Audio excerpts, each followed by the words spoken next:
வணக்கம். நான் இன்னைக்கு நல்லா இருக்கேன் அப்படின்னு சொன்னால் அதற்கு நம்முடைய முன்னோர்கள் முக்கிய காரணம். நான் இன்னைக்கு இந்த உலகத்துக்கு வந்திருக்கேன் அப்படின்னு சொன்னால் அதற்கு நம்முடைய முன்னோர்கள் காரணம். பரம்பரை பரம்பரை அப்படின்லாம் ஒரு வார்த்தை சொல்கிறோமே, இந்த பரம்பரையினுடைய அர்த்தத்தை உணர வைப்பது தான், பரம்பரையினுடைய முக்கியத்துவத்தை உணர வைப்பது தான், வம்ச வம்சமாக வாழையடி வாழையாக வாழச் செய்கிற அந்த விஷயத்தை செய்வது தான் தை அமாவாசைங்கிற ஒரு புனித நன்னாள், புண்ணிய காலம். இந்த தருணத்தில் தை அமாவாசை நன்னாளில் நிச்சயமாக முன்னோர் ஆராதனையை வழிபாடு செய்ய வேண்டும். முன்னோர் வழிபாட்டை செய்யாதவர்களுக்கு நரகத்திலும் இடமில்லை என்கிறது சாஸ்திரம். ஏனென்றால் முன்னோரை ஆராதனை செய்வதும் நம் அடுத்த தலைமுறையைச் சேர்ந்த நம்முடைய குழந்தைகளை சரியான பாதையை நோக்கி வளர்ப்பதும் தான் நம்முடைய இந்த பிறவிக்கான கடன் என்று பல ஞான நூல்கள் விளக்குகின்றன. தை அமாவாசை வருகிற 9ஆம் தேதி வெள்ளிக்கிழமை அன்னைக்கு பொதுவாகவே கடல் குளியல் அப்படிங்கிறது ஒரு குதூகலம் தான் அப்படின்னு சொன்னாலும் கூட எல்லா காலத்திலும் கடல் குளியல்ங்கிறது செய்யக்கூடாது அப்படின்னு சாஸ்திரங்கள் சொல்லுது. குறிப்பிட்ட காலங்களில் மட்டும்தான் கடல் நீர் ஆடுவது உத்தமமான விஷயம் அப்படின்னு சொல்லப்பட்டிருக்கு. தை அமாவாசைங்கிற ஒரு புண்ணிய காலத்தில், புனிதமான நாளில் கடல் ஸ்நானம் செய்வது எண்ணற்ற பலன்களை பரிகாரமாக நமக்கு தந்தருளும் அப்படின்னு ஆச்சாரியார்கள் தெரிவிக்கிறாங்க. ராமேஸ்வரம் கடல், திருப்புல்லானி சேதுக்கரை, காஞ்சிபுரம் மாவட்டம் மாமல்லபுரம், மகாபலிபுரம், திருக்கடல் மல்லை இல்லையா முதலான சமுத்திரங்களில் நீராடினா இதுவரை முன்னோருக்கு கடன் தீர்க்காத பாவங்கள் அனைத்தும் விலகிடும், புண்ணியம் நமக்கு கிடைக்கும் அப்படிங்கிறது உறுதி.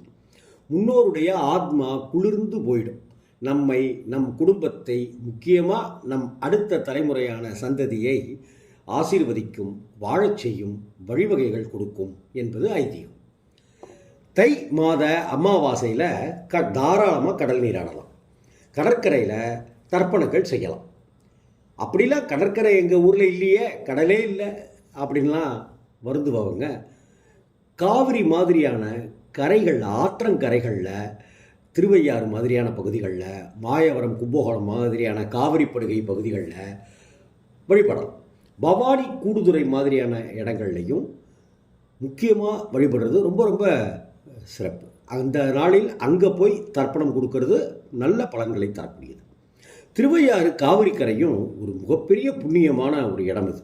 அப்படி புண்ணியம் மிகுந்த இடத்துல நம்ம தர்ப்பணம் செய்கிறது ரொம்ப ரொம்ப விசேஷம். அதே போல் குளக்கரை, கோவிலுடைய குளக்கரை, அந்த குளக்கரையினுடைய படியில் அமர்ந்து கொண்டும் கூட தர்ப்பணம் செய்யலாம். எல்லா வளமும் நலமும் பெற்று தோஷங்கள் எல்லாம் விலகிடும், சந்தோஷமாக வாழலாம் அப்படின்னு ஆச்சாரியர்கள் சொல்கிறாங்க. ஆக கடலோ, ஆறோ, ஏரி, குளங்களோ எந்த கரையாக இருந்தாலும் சரி, நமக்கு கலங்கரை விளக்கமாக இருக்கக்கூடிய நம் முன்னோர்களை வழிபாடு செய்வது உத்தமம் அப்படிங்கிறதான் முக்கியம். அதே போல் தை அமாவாசை நாளில் தானம் செய்வது மிக மிக நல்லது. தர்மங்கள் செய்வது மிக மிக நல்லது. தானம் செய்கிறதுக்கும் தர்மங்கள் செய்கிறதுக்கும் நாளும் கோளும் அவசியம் இல்லைன்னு முன்னோர்கள் சொல்லுவாங்க.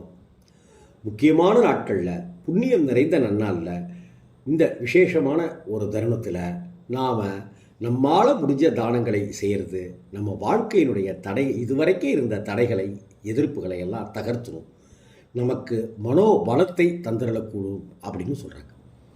அமாவாசை அன்னைக்கு வேதம் அறிந்தவர்களுக்கும் ஏழைகளுக்கும் பசு தானம் செய்ய சொல்லியிருக்கிறது சாஸ்திரம். இப்போல்லாம் அப்படி பசு தானமும் செய்கிறது இல்லை. பசுவை தானம் கொடுத்தா வளர்க்கிறதுக்கு நகரங்களில் இடமும் இல்லை. தானம் வழங்குவதும் மிகப்பெரிய புண்ணியம் அப்படின்னு சொல்லப்படுது. சொர்ணம் அப்படின்னு சொல்லப்படுகிற தங்கத்தை தானமாக வழங்குவதும் அந்த காலத்திலலாம் இருந்திருக்கு. ஆலயங்களுக்கோ ஆச்சாரியர்களுக்கோ நெய் வழங்குவது மிக மிக நற்பலன்களை கொடுக்கக்கூடும். அதே போல் வஸ்திரம் தானம் செய்யலாம். ஆச்சாரியர்களுக்கு வேஷ்டி துண்டு வழங்கி நமஸ்கரித்து ஆசியை பெறலாம். அது முன்னோர்களே நமக்கு ஆசி தந்தது போல என்கிறார்கள். நவ தானியங்கள் தருவதும் எண்ணற்ற பலன்கள் உடையவை. வெல்லம் தரலாம், வெள்ளி தரலாம், உப்பு தரலாம், ஏன் புத்தகங்கள் தரலாம். பூஜைக்கு பயன்படுத்துகிறோமே மணி, அந்த மணி தரலாம். தீர்த்த பாத்திரங்கள், சொம்பு, சின்ன கிண்ணங்கள், இது மாதிரியான விஷயங்களை கூட தை அமாவாசை நாளில் தானமாக வழங்கலாம். ஏழைகளுக்கு பழங்கள், காய்கறிகள் முதலானவற்றையும் தானமாக வழங்கினால் நம் வாழ்வில் எண்ணற்ற நற்பலன்கள் உண்டு என்பது நிச்சயம்.